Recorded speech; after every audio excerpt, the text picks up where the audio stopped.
South Korea's military is facing criticism after a North Korean man managed to swim across what's supposed to be the world's most heavily guarded border.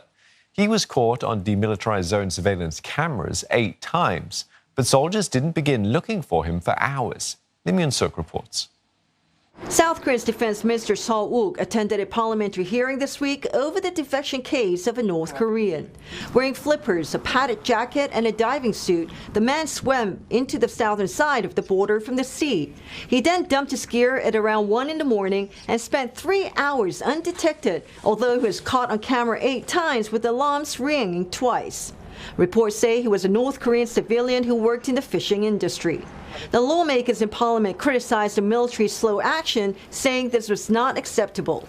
지금 이번 오리발 기순시 CCTV에 4차례나 포착돼서 경보창과 경보가 작동했지만은 거기 근무자들이 후속 추적 감시를 하지 않은 참으로 있을 수 없는 일이 지금 벌어졌습니다. Another lawmaker also questioned why it took so long to provide details on this defection, saying it raised questions as to whether the government had other plans for this defector.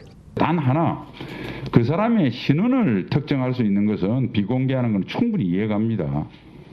그래서 이게 참 이런 생각까지 드는 거예요. 또 이게 이러다 이렇게 슬쩍슬쩍 해가지고 2019년 11월처럼 또 북송하려고 하는 거 아니냐 이런 이야기도 사실 파다해요.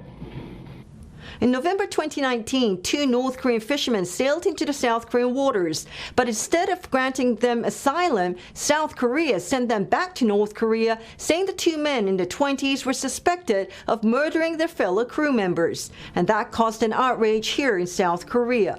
Meanwhile, other South Koreans have also raised concerns, as this is not the first time the demilitarized zone, known as the world's most heavily guarded border, has been penetrated.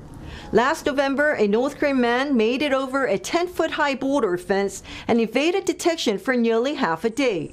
Months before that, in July, a runaway North Korean, who reports said had the COVID-19, fled back into North Korea, although he was spotted 7 times by surveillance camera along the border. And border crossings are rare, as most North Koreans escape through China into South Korea.